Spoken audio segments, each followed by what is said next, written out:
1947 अंग्रेजों का झंडा उतरा और भारत का तिरंगा लहराया। अब जमीन हमारी हमें मिल चुकी थी, अब बारी थी अंतरिक्ष की। फिर साल आया 1962। पंडित नेहरू के पास विजन था, दूरदर्शिता थी। उन्होंने भविष्य में अंतरिक्ष की संभावनाओं को देखते हुए इनकोस्पार की स्थापना की और अंतरिक्ष में तिरंगा फहराने की जिम्मेदारी सौंपी गई विक्रम साराभाई को। इनकोस्पार की छत तले भारत का अंतरिक्ष कार्यक्रम अपनी मंजिल की तरफ बढ़ने लगा। भारत ने पहला रॉकेट लॉन्च किया।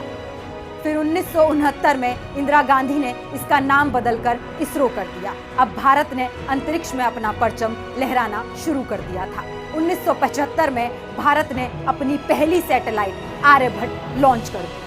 1980 में भारत ने स्वदेशी खुद की बनाई सैटेलाइट रोहिणी सफलतापूर्वक अंतरिक्ष में भेजी। दुनिया के मुल्क हैरान थे कि मुश्किल से 30 साल पहले आजाद होने वाले भारत ने इतनी ऊंची छलांग कैसे लगा दी।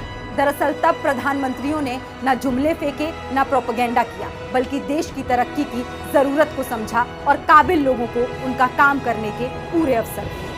एक तरफ भारत धरती का भूगोल बदल रहा था, तो दूसरी तरफ तेज और सधे कदमों से अंतरिक्ष की तरफ बढ़ रहा था। और 1984 में वो दिन आ ही गया जब किसी भारतीय के कदम अंतरिक्ष में पड़े और वहां से आवाज आई, सारे जहां से अच्छा हिंदुस्तान हमारा। भारत लगातार इतिहास रच रहा था। ऊपर से भारत कैसा दिखता है आपको? जी मैं बगैर किसी झिझक के कह सकता हूँ सारे जहां से अच्छा।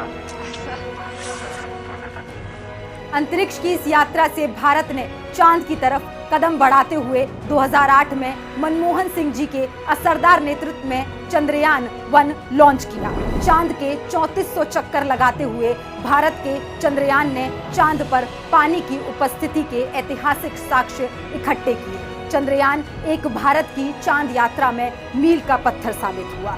अब भारत रुकने वाला नहीं था। अब भारत का हौसला बुलंद था और नजरें सिर्फ आसमान की ओर उठी हुई।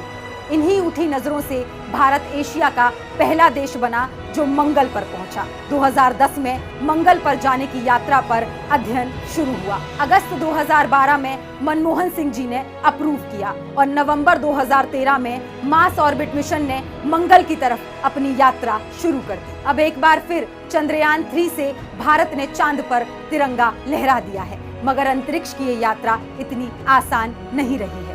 1975 में आर्यभट्ट से शुरू हुई इस यात्रा ने रोहिणी से लेकर राकेश शर्मा और चंद्रयान से लेकर मंगलयान तक कई सीढ़ियां नापी हैं। तब जाकर चांद का रास्ता निकल कर आया है। आज भारत गर्व से कह सकता है अब चांद दूर नहीं है। इसका पूरा श्रेय जाता है देश के पहले प्रधानमंत्री पंडित नेहरू को, जिनके विजन ने हमें चांद तक पहुंचाया।